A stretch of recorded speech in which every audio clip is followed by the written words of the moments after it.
owners. Hi, I'm Stephen Fry, your small and medium-sized business, or SMB guy, and I'm the host of the new show, Always Friday. While I love to have fun on my show, we take those Friday feelings of freedom and clarity to discuss popular topics on the minds of SMBs today. Please join me and my various special guests on Friday at 11 a.m. on talkradio.nyc. Hey everybody, it's Tommy D, the nonprofit sector connector, coming at you from my attic. Each week here on talkradio.nyc, I host the program Philanthropy in Focus. Nonprofits impact us each and every day, and it's my focus to help them amplify their message and tell their story.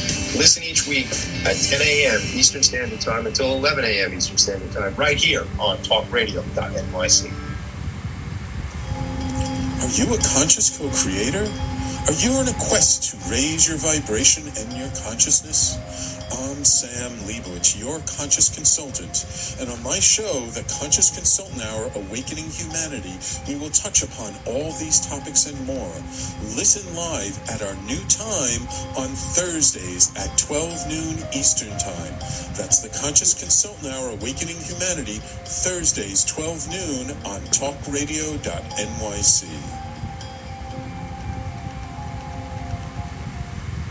Are you a high-achieving, growth-oriented leader? Are you interested in developing your authentic leadership while creating a healthy, inclusive workplace? Hi, I'm Dr. Mira Brancu, host of The Hard Skills on talkradio.nyc at 5 p.m. Eastern on Tuesdays, where we discuss how leaders develop the hard skills needed to make a greater impact.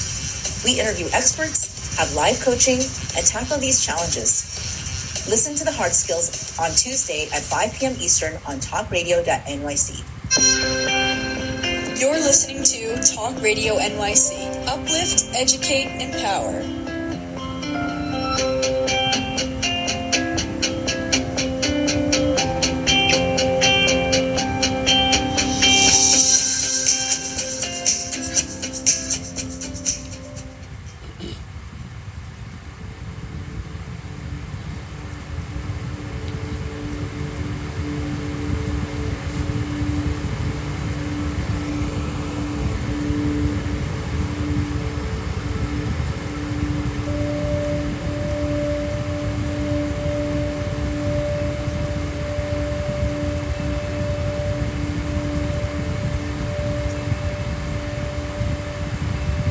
Welcome to my happy spot. This is Jack Thomas. The sound you just listened to is a tool that I use to calm my nerves. Who would have thought 40 years ago, being 18 years old, going out playing basketball, that 40 years later we'd need tools to calm our nerves? At the happy spot, we're striving every day to help business owners seek and find for their employees a happy zone. Today, we are lucky to have Dr. Donna. She is a Chief Inspirational Happiness Officer headquartered in New Jersey. We have an acupuncturist, Shiva Greg Scroce, and then coming from LA, Jan Lucanus. He's the star of the show. Jan, we're going to get into it with him, but the goal here is to be the New York old school. How do we grow together? I have everybody here by a decade of age, and all of them have children, but we're going to share the wellness as we see it today, using our tools and sharing with other people. Step one, the doctor helped me write the remedy for mental wellness. If you have an employee, they're not feeling well, maybe you send them to a doctor, maybe you send them off into the universe. We have the remedy. It's written, it's what we've used in lieu of using medicine. We're not doctors here giving doctor advice. I'm just sharing the remedy that your employees can have for free for their own wellness. So let me hop in here and say, Dr. Donna, good afternoon. How are you today? Good afternoon. I'm phenomenal. And so coming over to the happy spot, and we've worked together professionally for half a dozen years, and what is a 30-second blip of your story that you'd want all of us to know in the world of who Dr. Donna is and how we get to serve together as a group? Absolutely. So my name is Dr. Rhoda Donna Flowers. I'm board certified in family medicine. One thing that I would love for people to know is that without wellness, nothing else works. So really, my goal is to show people what's possible in their lives by first focusing on the fundamental of being well. Being well in the mind, being well in the body, and being well in the spirit and in the finances. Thank you. And we have also joining us here today, Greg Scroce, an acupuncturist. Now, just to make a little joke about myself, growing up, I studied martial arts as a kid, and I got into martial arts because some kid touched me. I'll never forget Joey Alou. I don't know whatever happened to him, but he touched me, scared the heck out of me. So as a young kid growing up, if I got touched, I would just hit somebody. Greg was the first man I had touch me that I felt comfortable as a yogi, but his energy was right. So Greg is headquartered in Montclair, New Jersey, a dear friend and acupuncturist, and I'm proud to say a man I allowed touched me. Greg, what would you like to share today? Jack, I appreciate you. That's wonderful to hear.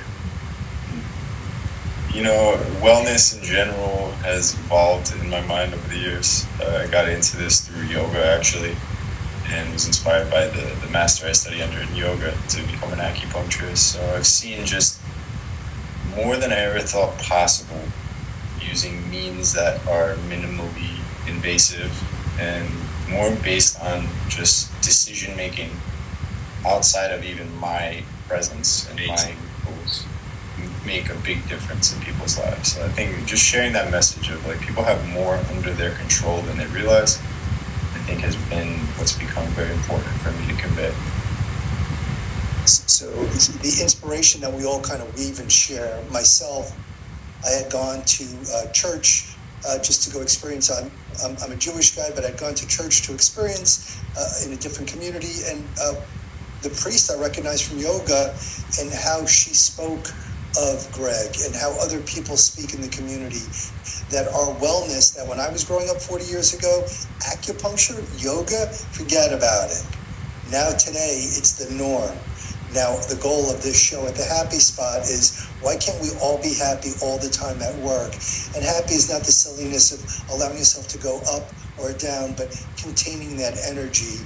And Jan Lucanus, I got to meet this man. I was just out in Los Angeles visiting family and some business, and this man's energy is consistently perfect. So Jan Lucanus, I just want to read a little backdrop. Excuse me here for one moment while I have to go down, because I would do him a disservice without reading it. So Jan Lucanus is a 3-time Tai Chi World Cup push hands grappling champion, former captain and coach of the U.S. Tai Chi push hands team, writer of the most downloaded martial arts comic book series called Justice for Hire, an award-winning filmmaker and entrepreneur. He is the founder of the cinematic social network ReelwUrld that uses visual storytelling as a method of personal development. Jan Lucanus, please give us your 30-second shout out of you so we could feel you. I mean, thank you for that, the introduction. Thank you guys. I'm sorry, I had you're muted, yep. There we go. Thank you so much for the intro. Thank you everybody for just being here. And I'm honored to be a part of this. You know, when Jack was telling me about your background, both of your backgrounds, and the intention for today to weave healing into infrastructures, and we're doing that in our own way through ReelwUrld. I grew up in a martial arts family, a Tai Chi Kung Fu family. My company, ReelwUrld, is the first cinematic social network where every video you post is part of a movie or show we're making together as a community. And our first show is Justice for Hire, where it's like this superhero cinematic universe that anybody can join the cast of right from their phone.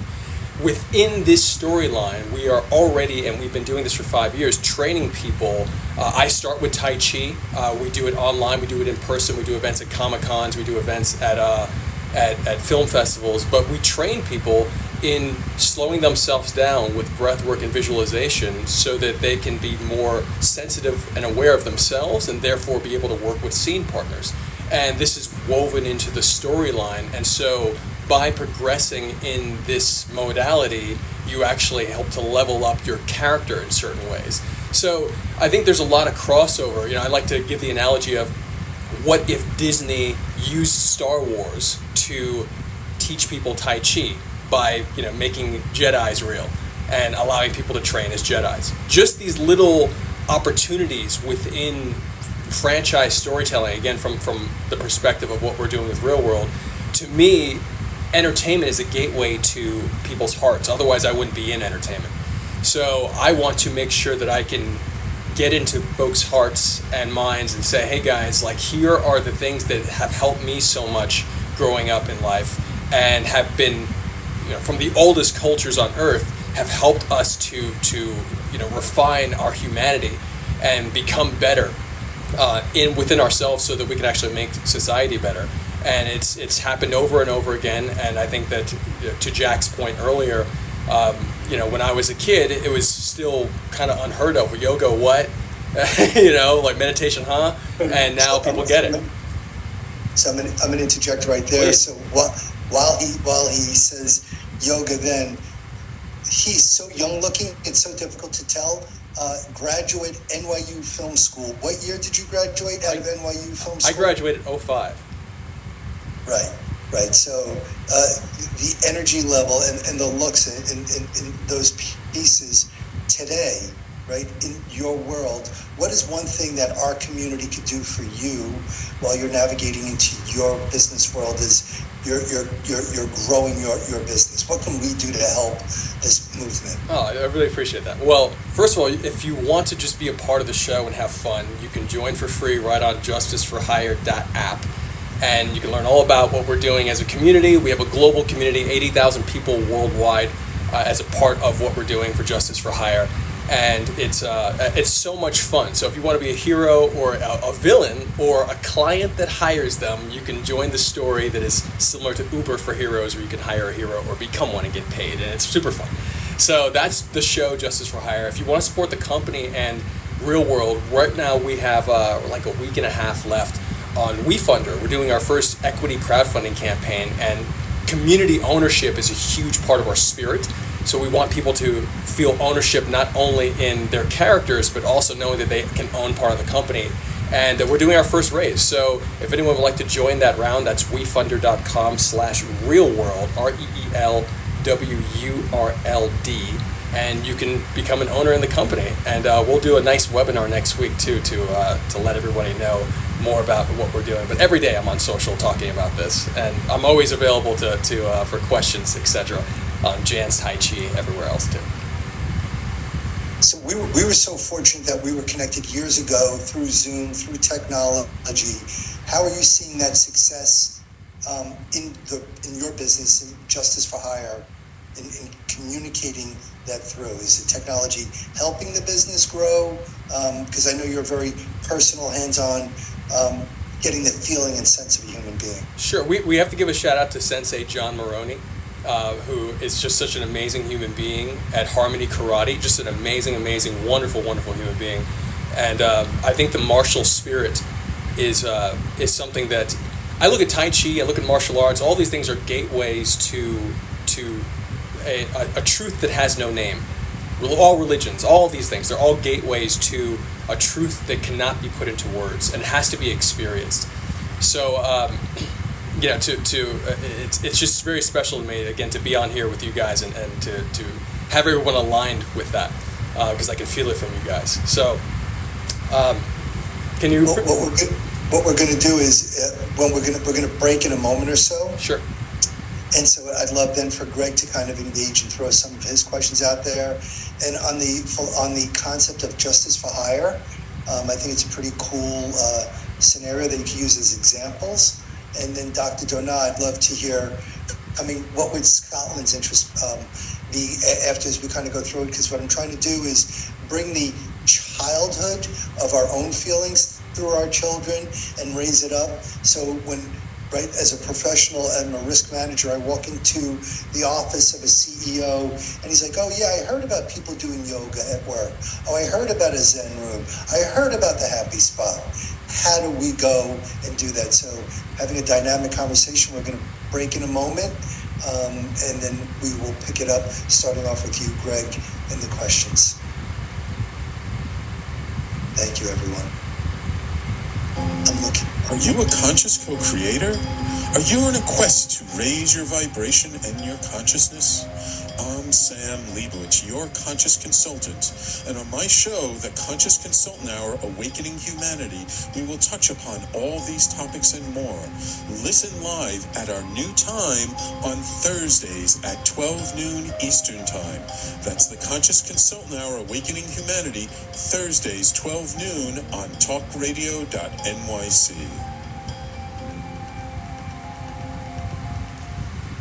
Are you a high-achieving, growth-oriented leader? Are you interested in developing your authentic leadership while creating a healthy, inclusive workplace? Hi, I'm Dr. Mira Broncu, host of The Hard Skills on talkradio.nyc at 5 p.m. Eastern on Tuesdays, where we discuss how leaders develop the hard skills needed to make a greater impact. We interview experts, have live coaching, and tackle these challenges. Listen to The Hard Skills on Tuesday at 5 p.m. Eastern on talkradio.nyc. Are you a business owner? Do you want to be a business owner? Do you work with business owners? Hi, I'm Stephen Fry, your small and medium-sized business or SMB guy, and I'm the host of the new show, Always Friday. While I love to have fun on my show, we take those Friday feelings of freedom and clarity to discuss popular topics on the minds of SMBs today. Please join me and my various special guests on Friday at 11 a.m. on talkradio.nyc. You're listening to Talk Radio NYC. Uplift, educate, empower.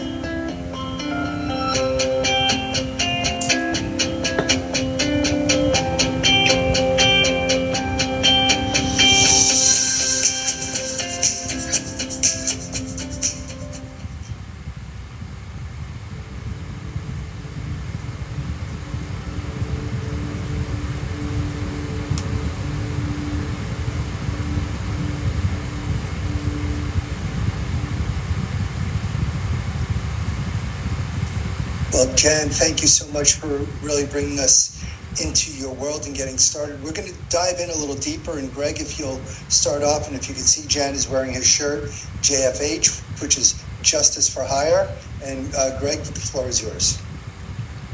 Yeah, it was just one of your comments was struck me in a good way. This yantra above my head actually is it's the symbol of my yoga lineage. It's probably a little hard to see, but it's a singular point in the center with the flower of life coming out of it, and all the different faith traditions in each petal of the flower.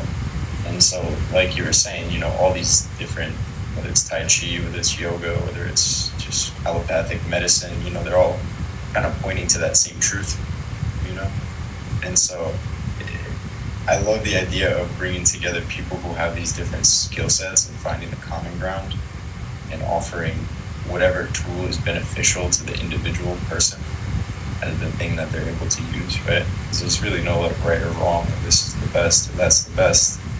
In Eastern medicine especially, we see every person as an individual in every situation, from moment to moment, individual and unique. So to be able to address it with a varied toolkit is a really wonderful thing. And so it's, your the app that you're using and the project that you're working on is so participatory as well. I like where you're going with all this, and I'm just curious to see how you've integrated your knowledge of Tai Chi growing up in a martial family. You mentioned, I was curious about what that was like. Yeah, what are the things that you've seen, and what are the things you have people doing so far as a part of your initiative here? Thank you. You said so much that I want to touch on. I want to answer the question, of course, because Jack and I had a great conversation yesterday about Sanatana Dharma. Essentially, that's it. There we go. So essentially, the concept that all the religions are pointing to the same thing, and Sanatana Dharma being that remove the ceremonies, remove the forms of the interpretation of God, and align yourself with the core of what is being shared through these modalities, through these disciplines, through these organizations, infrastructures. So, that's something that's just permeated my life, and to weave that into, I grew up in a martial arts family in Chinatown, New York, between Chinatown and Brooklyn Heights, And just, I was raised mostly around Chinese and Indian people. While I'm part Asian, I'm not necessarily Chinese or Indian. And so I'm deeply grateful to have received so much from these cultures growing up under an Indian guru, while also going to Catholic church, and just being able to have friends from all walks of life, and just seeing, hey, that we're all one here. And it's in the martial space. I think that there's especially we're in the Western world. You can't deny it. I'm in LA right now, but I consider New York the capital of like the Western world. There's so much dynamism that happens in New York, and so many minds coming together. And when that applied to the martial scenario, I think one of the great things about martial arts is that at the end of the day, if you get punched in the face, it's real and you can see it. So it's overt, and it's overt pressure. And the overt things are oftentimes what convinces people to see something as real or not real. So therefore, the subtle things can be much harder for someone to grasp. So the cool thing about, for me, the coolest thing about my martial experience is that I've grown up around so much of this subtle awareness concepts and practices that have given me insight, but building the bridge to the overt, so that people can be convinced that, hey, this thing is going to help you in your life. You're going to have a better life if you do this thing. I've always been searching for those things, and they've come to me. And one person in particular that gave me so much, my big brother, is Josh Waitzkin, who wrote the book, The Art of Learning, and which is great. I recommend the audiobook because you can, Tim Ferriss bought the rights to it. They're like best friends, and Tim convinced him to narrate it himself, and it's awesome. And you can see a lot of his. He was a child chess prodigy that the movie Searching for Bobby Fischer was based on, and he grew up to be a martial arts world champion in the sport of Tai Chi push hands, and the first black belt under Brazilian Jiu-Jitsu prodigy Marcelo Garcia. So Josh, I would, a lot of people in my life I grew up seeing before I met, meaning I would get visualizations of them. I would just download and see, oh, there's this person coming into my life. I grew up with a lot of like psychic grandmas and stuff like that. So I'm like, oh, I wonder who this person is who I'm going to meet. He's dressed in all black, and he's got this thing going. Who's this guy? And then when I was 22, my dad calls me. He's like, hey, some guy. We're shooting my Justice for Hire senior thesis for my NYU film school, final project. And my dad calls me up while I'm on set. He's like, some guy named Josh just came and beat up our whole martial arts school in Chinatown. I'm like, what? Who is this guy? Where's he gonna be? And so he's like gonna be at this tournament in the International Chinese Martial Arts Championship in Orlando. I'm like, we're gonna be there. So I went there to fight Josh, and I was blown away that this guy who's 8 years older than me was beating all the seniors, all the masters, going around just taking down all the folks who considered themselves masters in Tai Chi, because he had something that they didn't have, which is he was a prodigy at pattern recognition, and he applied pattern recognition to Tai Chi, and therefore he was able to progress far beyond people who had spent more years training than him. So he had a formula that he gave to me that's like, hey Jen, this is how you progress quickly. He's like, you take anything, you break it into 3 parts, you train each one of those parts individually, and then you put it back together, and now you've mastered it, and that's the formula for mastery. And I was like, oh, huh. And sure enough, that's how he ran all the coaching. Like, my dad and I fought him at the tournament. They beat us, of course. We got recruited onto the U.S. team. We got our asses beat for 3 months straight, every single day. Well, 4 days a week, and then my dad and I were still training outside of that. And we, went to our first World Cup with Josh and that U.S. team. And we got a supercharged experience in making these modalities real, putting them under pressure, because if they can't perform under pressure, they can't perform and that means you can't perform repeatably. And if you can't perform repeatably, you can't make it competition worthy. So if you can't do it over and over again on command, you can't do it in under pressure in a competition. And life, to a certain extent, is a competition. And I don't say that in like a destructive way, because there's a destructive way to view that. I mean that as we're pushing each other to make ourselves better. When someone does something great, I want to go even higher. And I always want to raise the bar so that I can contribute to humanity.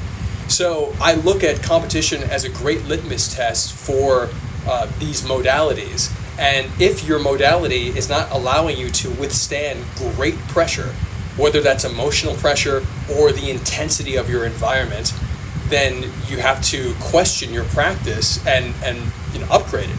That's my perspective. Jen, your energy, your consistency, and your flow is extremely dynamic. Thank you. Dr. Dona, what is something that you would like to inquire through the flow? And I know there's at least 6 subjects in there that you and I have gone down those roads before, so please feel free to pick the couple that you enjoy to engage in this conversation. Yeah, thank you for that share, Jan. There's so much to unpack there, but I like the last piece that you said. Actually, I started writing it down. If you're unable to withstand the pressure, right? It doesn't become repeatable. The same comes for wellness, right? So a lot of people are going out. They're wanting to be superheroes in the world. They're wanting to give the best of themselves, but they're not necessarily well. They don't necessarily have that foundation of breath, right? The foundation of nutrition, the foundation of exercise, etc., to do that. So I definitely want to unpack that. The other thing I wanted to touch on was the superhero piece, right? The media piece, Justice for Hire. So as you know, I have a 9-year-old daughter, and so she's into the cartoons, into the Comic-Con, into anime, etc. And I notice how she does learn from the cartoons, right? So how amazing is it that you're doing something that will allow them to learn something positive, right? Learn a skill, if you will, that will serve them for life. Tell me about that journey that led you there. Sure. Thank you for that. I many people have said versions of this, but I love the concept of we're all brainwashed. It just depends on what you wash your brain with. And so we condition ourselves at all times. And when I realized how much my environment really affected me growing up, where everywhere I look as a child, there's a different religion's form of God. So I'd see Jesus, I'd see Ganesha, I'd see African powers, I'd see all these different forms of God, like pictures all around my home, and martial arts images, Buddhist images, etc. So, and when I'm away from that, I noticed that I feel different, and it really took me it wasn't until maybe not so many years ago that I realized, hold on, I need to have more images of God as interpreted by various systems around me, and that the balance of those images with superheroes was massive. That's why I keep all these different, this doesn't look like a superhero, but I guarantee it is Ninja Spawn. I keep action figures, I keep images of God, and I keep things that remind me of what I want to find inside around me. So recognizing that we are in a time where people are growing up with social media, they're social first. Social first means that you are part of the conversation. We consider a social network or social media, from the ReelwUrld Justice for Hire perspective, a story that we're all telling together. And it's not framed that way, though. But life is a story that we're all telling together, and it's not framed that way, though. So, when we make our cinematic social network, when we have our first show, Justice for Hire, right now we have one app for one show, and it's a social network for one show, and everybody who's on it is part of the show. Everyone is a character in this large cinematic universe, similar to Marvel, where every character has their supporting cast, and they have their own movies, and then the stories collide. Wait, 1 sec, please. So I didn't realize. So any one of us could then join that social media of. Yeah. Right now, if you go to justiceforhire.app, you create immediately a character. You are asked if you want to be a hero, villain, or a client that hires them, and you create your own character with your own name, and you're injected into the story right where we are as currently in the story world, and you start telling your story. And then you, if you want to, only if you want to, you can tie your story together with other people and then keep expanding. And that's how you come into our events, and we shoot stuff live with you. And then maybe you're in the main show with some of our like, you know, professional cast members, etc. So it's a really fun ecosystem that we've built. And it's the beginning of what we see as a new sector in the film and television industry, where the audience truly is part of the show, and not in a like arm's length way where it's like, okay, yeah, you're an audience member, maybe you can vote on this, but you actually are controlling how everything evolves, because that's what happens with you. If you litter on the street or you throw it in a trash can, you're controlling how the story evolves, even on a micro level. So we do it in narrative form. So I love that. So we're going to come to a break. When we come back, we're going to talk about the future. I'm going to show a video from 20 years ago, and then we're going to have Doctor pick up the ball again. But the concept here is the future of tools of the past. Our mind is our most powerful tool. How do we heal it, and how do we use it most efficiently in work in the professional world? Because that is who's going to make the changes for us. Will be large businesses, small businesses, all businesses, and that's what we're here to help do. Really try and bring mental wellness in. And if this is an entry point, this is awesome, right? This is, right? Like, you and I spoke, so I didn't even it was too much. It's awesome. It's great. All right, we're gonna jump off to break, and we'll be right back, everybody. Thank you. Welcome to the Happy Spot, our first edition. Hopefully we're bringing some dynamic thoughts and conversations, and you can reach out to us, the professional guidance we can help.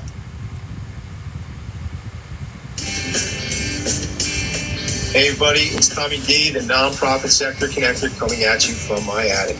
Each week here on talkradio.nyc, I host a program, Philanthropy in Focus. Nonprofits impact us each and every day, and it's my focus to help them amplify their message and tell their story. Listen each week at 10 a.m. Eastern Standard Time until 11 a.m. Eastern Standard Time, right here on talkradio.nyc. Were you an essential worker during the pandemic? If you needed to learn stages of epilepsy, did you depend on advocates? Did you use new innovations to cope with mental and neurological issues? Maintaining high quality of life and keeping good mental health are what we all strive for. I'm Frank R. Harrison, host of Frank About Health, and each week top healthcare influencers, professionals, and innovators answer these questions and more. Stay tuned on Thursdays at 5 p.m. on talkradio.nyc, and I will continue to be frank about health with all of you. Are you a business owner? Do you want to be a business owner? Do you work with business owners? Hi, I'm Stephen Fry, your small and medium-sized business, or SMB guy, and I'm the host of the new show, Always Friday. While I love to have fun on Friday feelings of freedom and clarity to discuss popular topics on the minds of SMBs today, please join me and my various special guests on Friday at 11 a.m. on talkradio.nyc. You're listening to Talk Radio NYC at www.talkradio.nyc. Now broadcasting 24 hours a day.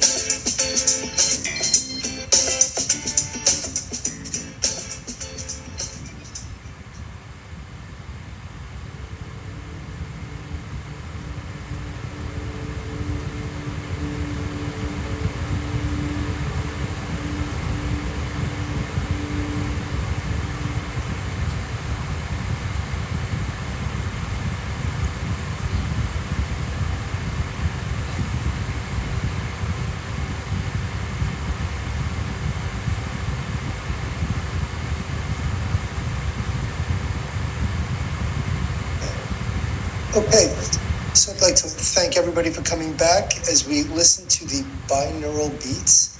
It's a 40 megahertz sound. It's amazing how we find these tools as we get older in life, but don't worry about it because we have the remedy out at the Happy Spot, out on LinkedIn, Jack Thomas, and we're going to be providing tools for an update. That's where this conversation is going to go to, because 20 years ago, I was approached by some people in New York City. I was an advisor for different schools and bringing tools into the industry. So I had the good fortune of Emily Shulman, my VA, was able to cut open this cut up this tape, and I'm going to share it. And this is from 20 years ago. And it's about tools. I have a question. Was it a tape at first? It was a total VCR. Oh my gosh. This was total CD. Wow. This was a VCR broken down to a CD. Now the two guys that we're going to see, can you see them on the video here? Yes. All right, so at the time, I was the big shot in the automotive world in New York because I sold to every borough and knew every different community. So I was a director of an association. These two guys became my partner. This is a 2-minute little blip, just to give a little flavor of the history of what was 20 years ago from my professional life and coming in here where we are today. It sure went fast. While we were thinking about the first show, Nick and I felt that we should have somebody on the show who has knowledge from a different point of view. And our guest tonight has that exact knowledge. His name is Larry Moskowitz, and his grandfather started A&M Automotive in 1952. In 1987, he graduated from the University of Maryland, and he then joined the family business with his dad, Alan. Alan, I hope you're watching. I hope you feel better. His automotive background started with a training facility in California. He is constantly updating his training with automotive repair experience in the industry. He's on the board of directors of the New York Auto Body Association, which is one of the largest associations in the East Coast. And he's also a technical advisor for Apex Technical Schools in Manhattan and the Brooklyn Automotive High School in Brooklyn. Welcome to our show, Larry. It's an honor to have you. Thank you, Walter. I appreciate it. Thank you, Nick. Being here tonight is really an honor to be here with you gentlemen, because I know the two of you are looking out to take that into the school, spend some time with the instructors. The instructors work with the students. And in the future, all those students are going to be working in our industry. What I'm hoping to do is to make sure it rolls perfectly. Great. Larry, I have to be quick about this. Thank you very much for being on the show. You were really great, and I really appreciate it. So for me here, when I heard that as I was going through the tape, in the future, I remember doing that the other day. I remember meeting Walter in New York. I remember meeting Nikki. Never in a million years did I ever think we were going to do what we did at the time. And it was revolutionary. We were doing consulting in the auto body world in New York. They had a TV show, cable as it was, but nobody was doing it. But it was tools of the communication. So now I fast forward and I have spent some time over in Europe with the happiness movement. I was in Portugal last year. I got to be part with Madalena Carey, who is just a super influential professional at the World Happiness Movement. They had 8,000 professionals. And the joke is, right, we're from New York and New Jersey. We're never happy. Everybody's miserable. And I say it a little tongue-in-cheek, but the reality is we are happy here, right? Now, how can we do a better job of it to be consistent coming through? Because the speed of technology. So our future is today. It's our brains. And I take it upon being in the latter year of my 50s that if I can't have professionals like yourselves, right, bringing this information to our kids, then how do we ever fix society? And that's what makes New York and New Jersey who we are. We are in that close-knit community. We're put in there all the time.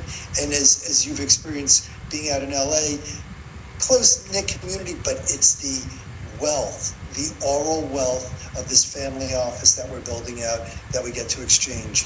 So Dr. Dona, I want to hand the floor back to you because you only got it one question in and I felt like you had some more thoughts in that, please. No, absolutely. Thank you for this wonderful opportunity. So you said so much that I can unpack. The first is the oral tradition.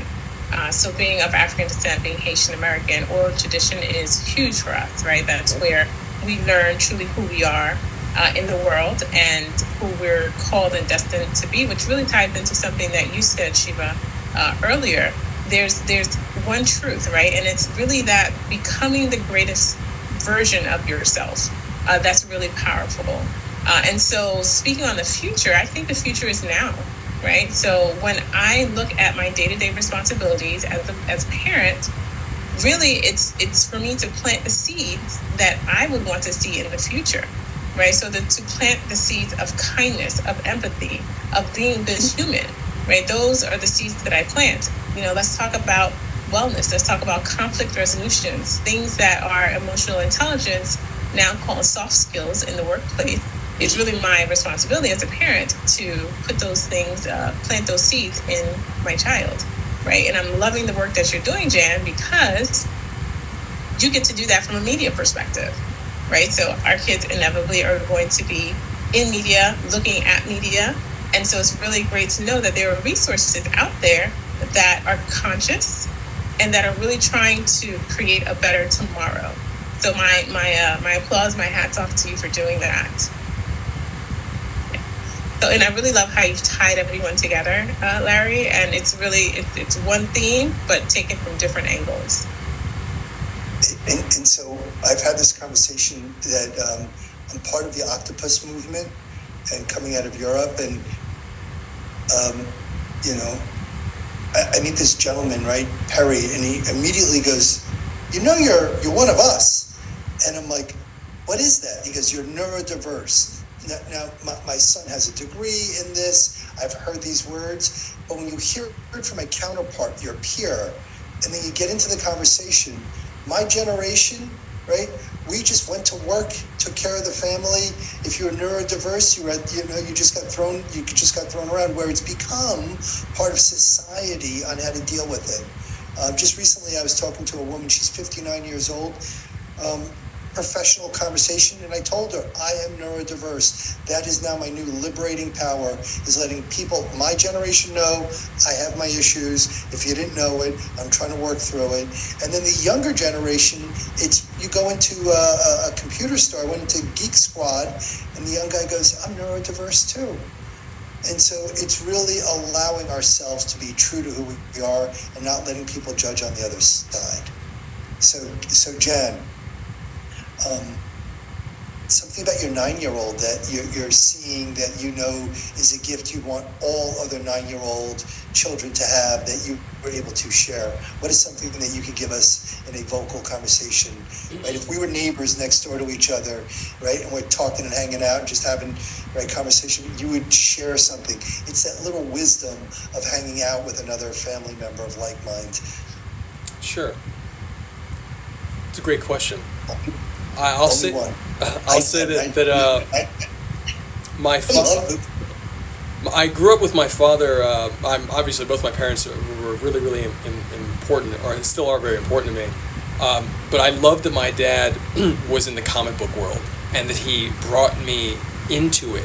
We're in a martial arts family, but the comic books made the powers, the access or the ability to have the powers that are in the comics. Martial arts made that real.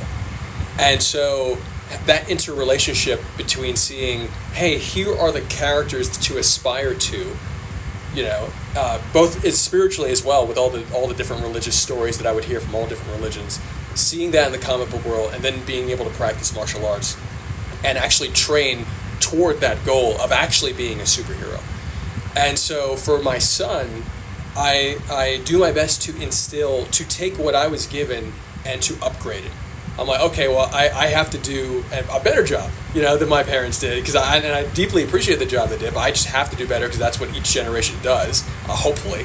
And so I'm like, okay, well, how can I make sure that this guy is surrounded by the most empowering ideas possible? How can I be an example, live those ideas out?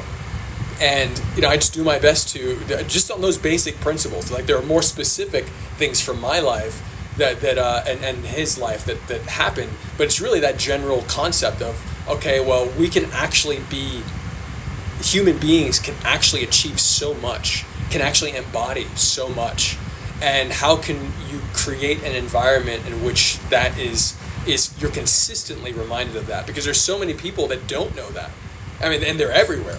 They're literally everywhere. So it's just like, okay, cool. If people don't know that, and you do, how can you build a strong inner, I like to call it a wealthy inner narrative, that win, W-I-N. I do Tai Chi for the win, for a wealthy inner narrative.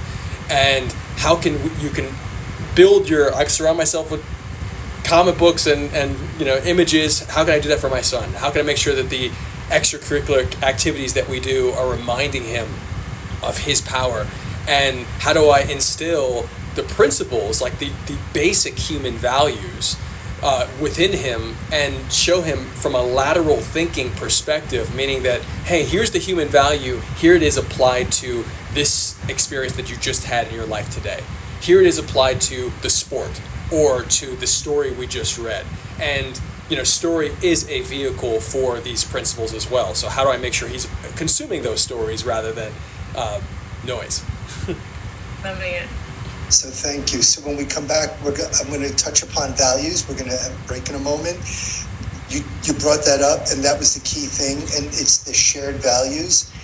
And then also from a generational family office concept, Greg, I'm going to ask you to speak about being first generation of family coming over here, and then the pride you take in helping with your daughter, and the shared values. And that's where I'm going to come back in that conversation just in a moment. Jan, again, thank you so much. Dr. Donar, thank you. We're going to go to break for a moment, and then we're going to have our value conversation as entrepreneurs. We are entrepreneurs around the world because we focus local, but we can scale global.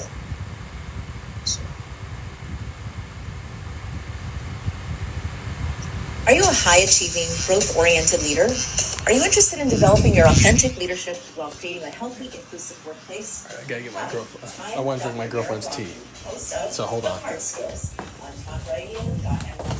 Hey, I want to drink your tea. Can I drink your tea? Because I love you, yes. Thank you. I'm gonna mix it with your coffee and just warm it all up. I wouldn't do that. It sounds crazy. I'm gonna do it. It'll ruin the taste. You think so? Let's see. I'm gonna put some honey in there too. Hey everybody, it's Tommy D, the nonprofit. So I'm mixing, taking a little break from this radio show. I'm gonna mix. I don't drink coffee, but I love this green tea, and I'm gonna mix it with her coffee and some honey, and we're gonna put it all together and see what happens. Listen each week at 10 a.m. Eastern Standard Time, 11 a.m. Eastern Standard Time, right here on Talk Radio. Are you a conscious co-creator? Are you on a quest to raise your vibration and your consciousness? I'm Sam Leibowitz, your conscious consultant, and on my show, Conscious Consultant, Awakening Humanity. 30 seconds. See what happens. Listen live at our new time on Thursdays at 12 noon Eastern Time. That's the Conscious Consultant Hour, Awakening Humanity, Thursdays 12 noon on talkradio.nyc.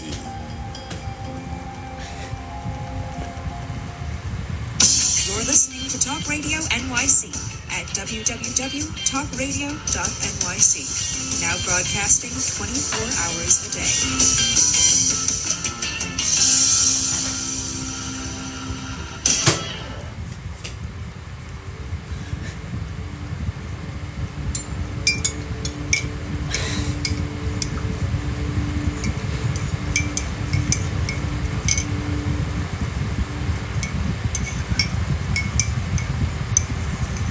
All right, everyone, thank you.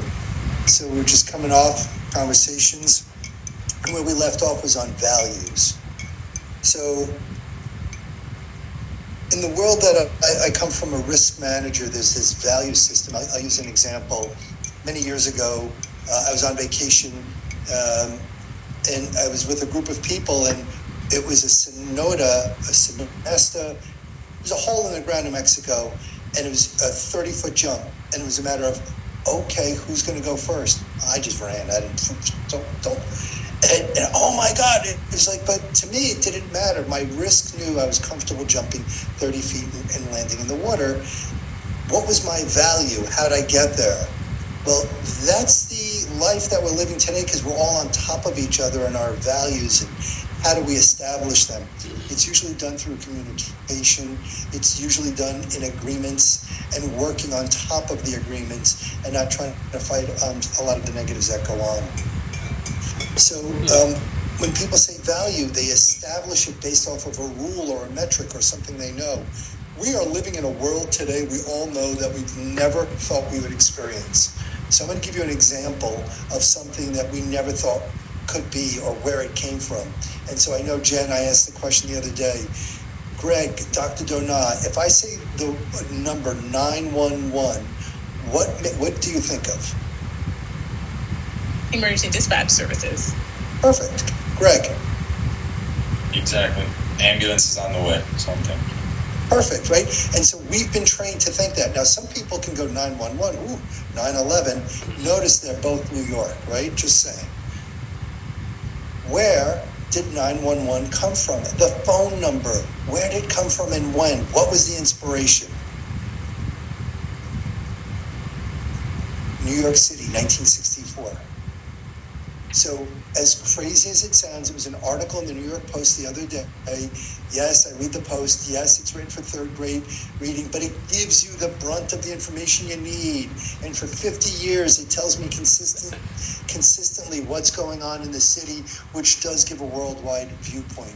And there was a woman in 1964 coming home from a bar, and she was murdered, and she screamed for help, and there were 38 families interviewed, and no one knew what to do, and boom, New York City is the creator of 911.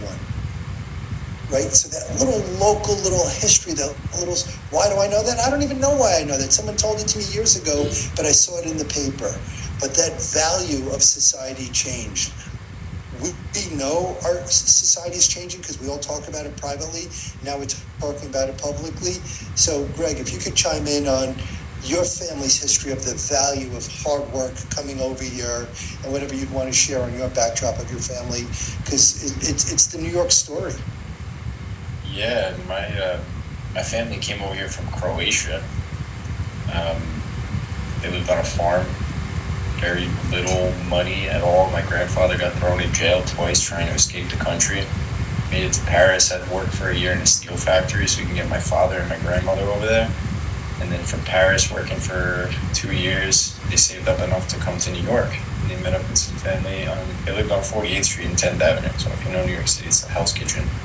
Today, it's like kind of nice, beautiful, vibrant neighborhood. There's restaurants everywhere. It's like theater district, restaurant rows right there. It's beautiful. But back then, it was a different scene. So my grandfather tells me how shocked he was to see the size of the rats in the subway in New York compared to the pristine, Parisian streets and whatever. So he's shared with me his experience and his struggles coming here with very little money. He worked as a busboy in Mama Leone's restaurant for a couple years before becoming a longshoreman down in Brooklyn, and then eventually Port Elizabeth down here in New Jersey. But he said something about overcoming adversity, and that's my grandfather's whole story. And really, my grandparents raised me more, just as much as my parents did. It was kind of one of those things.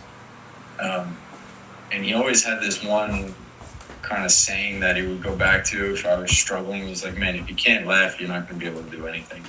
So he would always fun at me, as much as you're struggling, he would push you over the edge even more. And it's I don't know, but there's a Balkan culture. I think your parents are your first bullies because they believe that you got to be tough enough to go out and deal with the world. Right, so I never had there was never a pat on the back, good job, you did something really good, and they'd be all right, that's what I expected of you, now go do it again, and as a kid, I think there were teenage years where I questioned that, it was hard for me to deal with, but as an adult, I'm so grateful, going into the workforce, working in, no one's going to freeze me, yell at me all you want,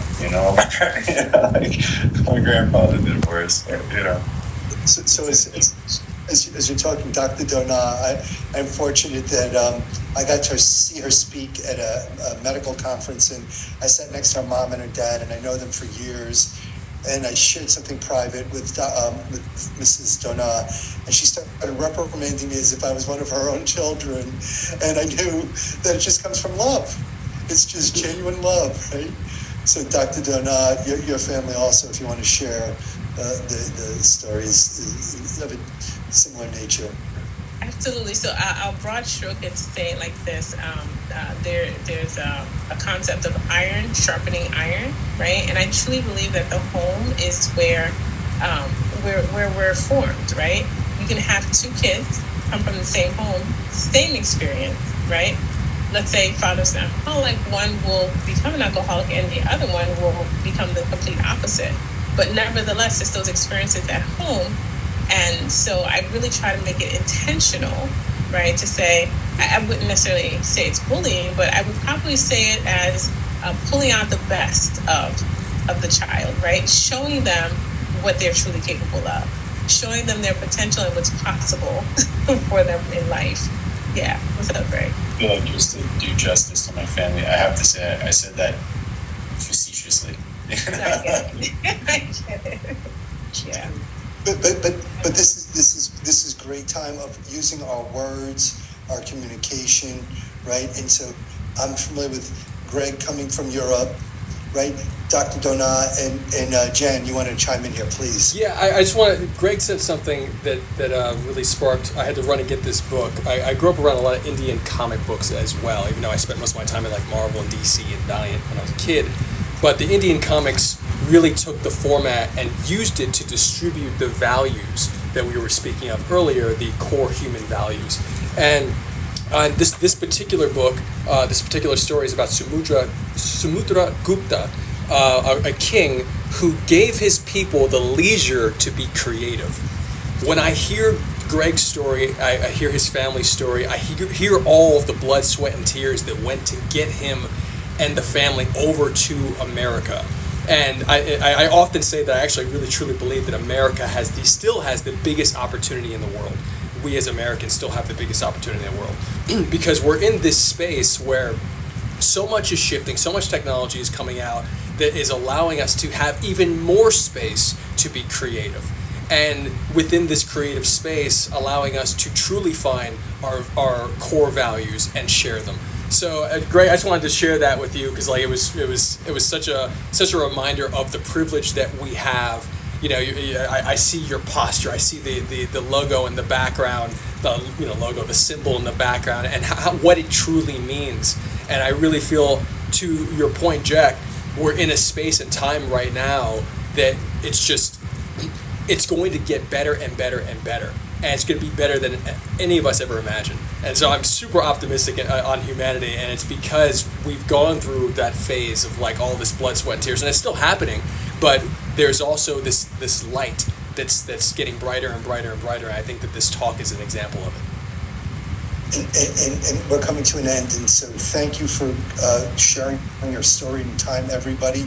We'll be back here next week. We're going to be providing the different tools, but the intent of this show is to let everybody know the future is here. I'm implementing it today with other professionals already, and we're bringing changes to businesses. And it's mental wellness. It's just one thing. It's starting first with mental hygiene in the business owner's mind and not on the backside of somewhere in that benefits. It comes first. It leads first. We're doing it. We're doing it in a professional format. And I'm just grateful that we're able to exchange, and hopefully that the three of you will then be able to connect, or Jan will be able to get onto your ReelwUrlds and see a little social media. Everybody, thank you so much. And this is our first show. And I showed up here a little nervous, and I'm just grateful for everyone being here. This was really just awesome. Thank you so much. To mental wellness. Thank you, Jack. Yeah, thanks so much, Jack. And Doctor, you can join with your child. Little kids can join with their parents for Justice for Hire, so you can have tons of fun with it too. They're sidekicks in our universe. All right, sounds good. We'll be there.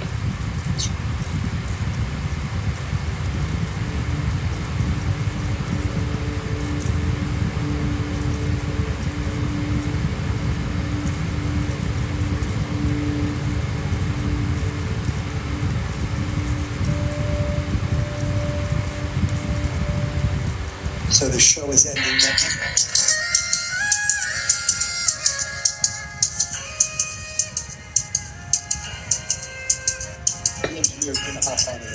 Join us for Earth Day and promote world peace and unity at Planet Heart's 16th annual World Peace Earth Day celebration, themed Awakening Humanity's Consciousness for a Better Planet.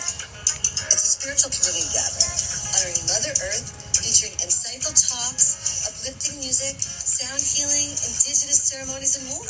That's Sunday, April 21st, 3 p.m. sharp to 6:30 p.m. at the Church of the Village, 201 West 13th Street in New York City. For tickets and info, visit www.planetheart.org or call 212-222-5432. That's 212-222-5432. You're listening to Talk Radio NYC. Uplift, educate, empower.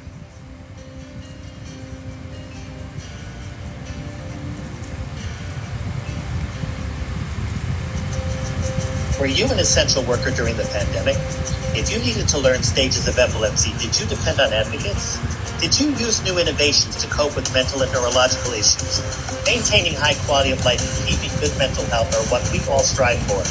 I'm Frank R. Harrison, host of Frank About Health, and each week top healthcare influencers, professionals, and innovators answer these questions and more. Stay tuned on Thursdays at 5 p.m. on talkradio.nyc, and I will continue to be Frank About Health with all of you. Are you a business owner? Do you want to be a business owner? Do you work with business owners? Hi, I'm Stephen Fry, your small and medium-sized business or SMB guy, and I'm the host of the new show, Always Friday. While I love to have fun on my show, we take those Friday feelings of freedom and clarity to discuss popular topics on the minds of SMBs today. Please join me and my various special guests on Friday at 11 a.m. on talkradio.nyc. Hey everybody, it's Tommy D, the nonprofit sector connector, coming at you from my attic.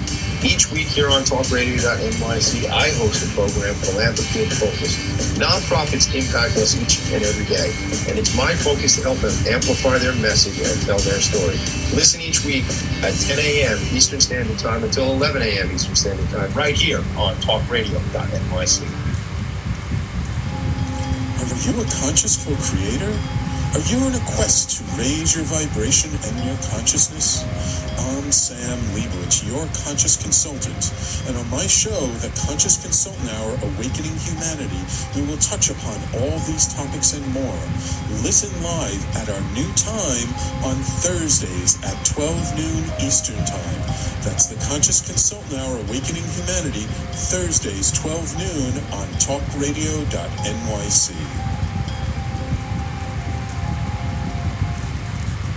Are you a high-achieving, growth-oriented leader? Are you interested in developing your authentic leadership while creating a healthy, inclusive workplace? Hi, I'm Dr. Mira Broncu, host of The Hard Skills on talkradio.nyc at 5 p.m. Eastern on Tuesdays, where we discuss how leaders develop the hard skills needed to make a greater impact. We interview experts, have live coaching, and tackle these challenges. Listen to The Hard Skills on Tuesday at 5 p.m. Eastern on talkradio.nyc.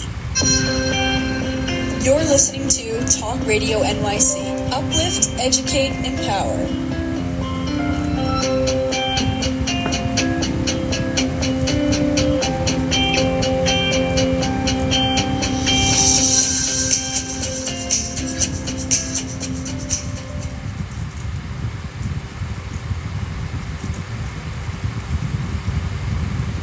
All right, we are good. You are all free to unmute now. Hey, Logan. Thank you so much. Hello. Yeah, no problem. So, thank you for your guidance. Anything that you could share with them that they want to find their information and track? Okay.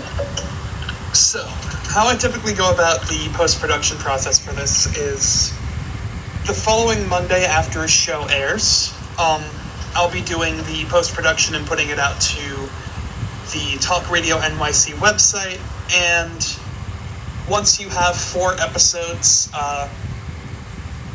in a backlog, Jack, we'll start putting them out to the podcasting platforms. Got it. So a month from today, you'll be on Apple Music, Google Play, Spotify, Pandora, iHeartRadio, all those podcasting places. And if Jan wanted it earlier, if he wanted, because he's on a marketing campaign Is there something that we could give him now? Yes, those 5 links I put in the chat at the very beginning when Got the 'em stream all. started. Got them all. Thank you. Those 5 links are to the Twitter, Twitch, Facebook, YouTube, and LinkedIn videos. Thank you so much. Perfect. Yep. Great. And so, Dr. Donat, do you have those also for yourself? I do, yes, thank you. Great. And I don't. Logan, if you could send it to me in an email, would be great for me. You got it. And Greg, I know you're working with that woman. You're going to start building out your marketing. These are pieces we'll be